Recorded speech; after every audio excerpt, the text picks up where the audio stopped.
तस्वीरें आप देख सकते हैं, अजीत को गिरफ्तार कर लिया है, अजीत को गिरफ्तार कर लिया है। जो गोल्डी हत्याकांड है, गोंदर का रहने वाला लड़का था, उसे शादी में कहा सुनी के बाद घर से बाहर बुलाया जाता है और उसके बाद मौत के घाट उतार दिया जाता है। गोली जो है वो मारी जाती है गोल्डी को, और अजीत ने गोली मारी है। पहले मारपीट भी की जाती है। कुल तकरीबन 6 आरोपी इस मामले में बताए जा रहे हैं। इस वीडियो को आप ज्यादा से ज्यादा शेयर कीजिए। आप देख सकते हैं अजीत ने मौत के घाट उतारा है गोल्डी को।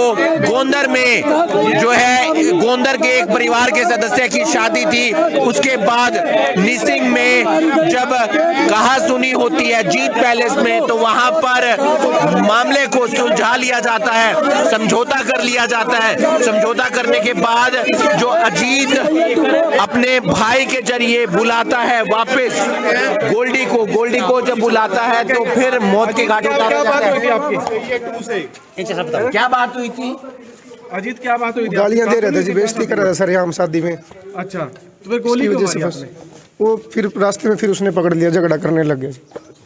तो आप देख सकते हैं, बताया जा रहा है, ये आरोप लगाया है अजीत ने कि बदतमीजी की, गालियां दी और उसके बाद जो गुस्सा है वो सवार हो जाता है अजीत के सिर पर और फिर मौत के घाट उतार दिया जाता है। और झगड़े के दौरान ही वहाँ जब इनकी कहा सुनी हुई, लेकिन जो वहाँ लोग मौजूद थे उन्होंने इनको आपस में दूर दूर कर दिया और उनको समझा के भेज दिया। लेकिन ये जो लड़का है जीत, इसके मन में रंजिश थी कि सबके सामने इसको साथ गाली गलौज किया और कोई गाली उसने अगर दी होगी तो ये कह रहा है कि मेरे मन में उसी चीज़ की रंजिश थी। उनसे पहले जाके गाँव में जो रास्ता है जो नहर की पटड़ी वाला, वहाँ पर जाके ये खड़ा हो गया था। वेपन इसने अपने घर से उठा लिया कि बदला लेने के लिए, और जैसे नहीं, नाजायज असला है। और जैसे ही वो लड़का गोल्डी गांव में आया और नहर की पटड़ी पे से वो गुजरने लगा तो इसने तुरंत उसको नहर की पटड़ी पे ही गोली मार दी, और गोली मारने के बाद ये वहाँ से भाग गया था मौके से अपनी गाड़ी में। और उस सामने आ रहा है, किसी ने फोन करके बुलाया था, वो क्या सच्चाई है? हाँ, मुदई जो इसके बाद जो मुदई पार्टी है, मृतक के भाई ने, अमित ने बयान दिया है पुलिस को कि इसमें मर्डर में जो ये अकेला नहीं है, उसमें 3-4 लोग और भी शामिल हैं कि उसको फ़ोन करके घर से बुलाया गया है, और लोग भी हैं जिन्होंने इसको मर्डर करने के लिए उकसाया है, और इस मर्डर में उनकी बराबर की संलिप्तता है। क्या जो मृतक है वो क्या करता है और आरोपी क्या करता है? ये जो आरोपी है खेती बाड़ी करता है, गांव में इसकी 4-5 एकड़ ज़मीन है। जो इसका दूसरा भाई है वो विदेश में रहता है, अमेरिका, और ये यहीं 1 साल पहले इसकी शादी हुई है और ये यहीं पे गांव में ही रहता है। दूसरा लड़का भी गांव में रहता है और उसको विदेश जाने की वो तैयारी कर रहा था। पहले भी मामला अजीत विदेश जाने की तैयारी कर रहा था। इसके खिलाफ पहले भी लड़ाई झगड़े के कई मामले दर्ज हैं अजीत के खिलाफ। अजीत के टोटल आरोपी इसमें एक ये है और इसके अलावा 5 अन्य के नाम लिखवाए हैं।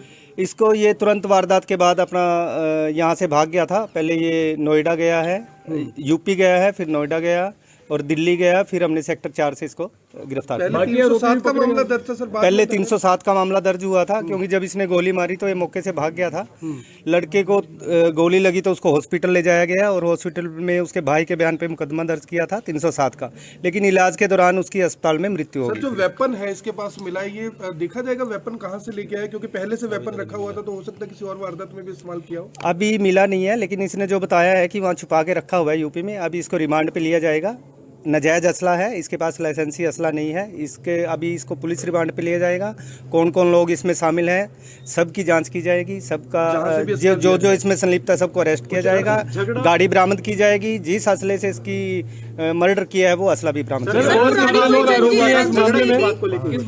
झगड़ा शादी में ही, कोई बात नहीं थी। शादी में जैसे लोग आपस में शराब को लेकर इनका झगड़ा हुआ था। स्टॉल पे शराब ये पी रहे थे और उसी शराब को लेकर ही इनका झगड़ा हुआ। सर और कितने आरोपी हैं इसमें टोटल? इसमें 5 आरोपी और हैं जो गिरफ्तारी से इसके बाद आज इसको गिरफ्तार किया है मेन मुलजिम को। इसको पुलिस रिमांड पे लेंगे अभी, और रिमांड के दौरान जो भी इस मर्डर में संलिप्त पाया जाएगा, जिसकी भागीदारी मिलेगी, सबको अरेस्ट किया जाएगा। गांव वालों का आरोप है कि काफी हथियार इनके पास पहले ही थे, गांव में लेकर घुमा करते थे हथियार। जी हाँ, कल गांव वालों ने इस मर्डर को लेके 4-5 घंटे रोड भी जाम किया था और जो गाँव में काफ़ी माहौल गर्म था कल, इसीलिए हमारे एसपी साहब ने 3-4 टीमें हमारी बनाई थी अलग अलग से, ताकि जल्दी मौके पे इसको अरेस्ट किया जा सके और ये बाहर ना भाग सके। तो गांव वाले और भी काफ़ी एलिगेशन लगा रहे थे क्योंकि हथियार इसके पास था ही। गांव वाले ने देखा होगा कि हथियार पहले से, इसलिए वो कह रहे थे कि इसके पास हथियार है। और क्योंकि इसके खिलाफ पहले भी लड़ाई झगड़े के मुकदमे दर्ज हैं तो शरारती किस्म का।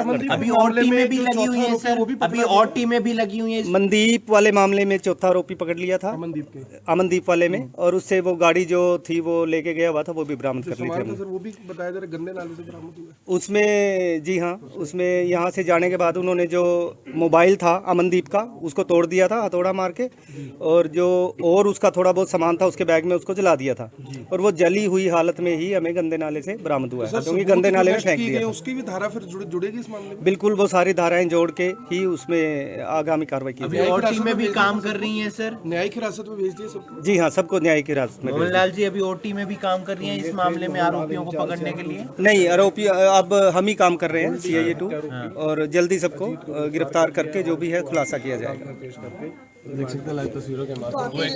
निसिंग में शादी थी, गांव के ही किसी परिवार के सदस्य की शादी थी। वहां पर गोल्डी भी पहुंचता है और अजीत भी पहुंचता है, लेकिन वहां पर कहासुनी हो जाती है, किसी बात को लेकर वहां पर झगड़ा हो जाता है। और बताया जा रहा है कि शराब की स्टॉल पर यह झगड़ा हुआ था और उसके बाद मामूली कहासुनी होती है, समझा दिया जाता है, समझौता करवा लिया जाता है। लेकिन जब गांव में जाता है गोल्डी तो उसके बाद कोई फोन करके गोल्डी को बुलाता है, अजीत के परिवार का सदस्य ही वो बताया जा रहा है। और जब फोन करके बुलाता है तो नहर के पास जाकर उसे मारा पीटा जाता है और गोली मारकर मौत के घाट उतार दिया जाता है। गंभीर हालत में गोल्डी को अस्पताल में भर्ती करवाया गया था, इलाज के दौरान उसने दम तोड़ दिया। कल निसिंग के अंदर तकरीबन 4 घंटे के आसपास जाम भी लगाया परिवार वालों ने, क्योंकि कुछ नाम थे जो FIR में दर्ज नहीं थे। अब तकरीबन 6 आरोपी हैं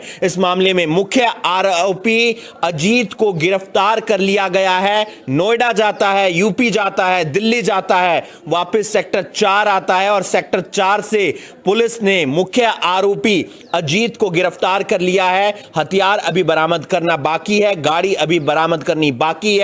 नाजायज यानी कि जो अवैध लाइसेंस होता है, अवैध पिस्टल होती है, वो बताई जा रही है अजीत के पास थी। और भी कई हथियार हो सकते हैं अजीत के पास, लेकिन अजीत से जब चलते चलते बात की गई तो उसने कहा कि वो गालियां दे रहा था, फजीहत कर रहा था, बेइज्जती कर रहा था और इसी बात का गुस्सा था जिसके बाद उसे मौत के घाट उतार दिया। बात चाहे कितनी भी बड़ी हो, बातचीत करके समाधान निकल सकता है। किसी को यूं मौत के घाट उतारना बिल्कुल गलत है और कानून उसकी सजा देगा। इस वीडियो को आप ज्यादा से ज्यादा शेयर कीजिए और बाकी तमाम खबरों के लिए आप जुड़े रहिए करनाल ब्रेकिंग न्यूज के साथ। नमस्कार।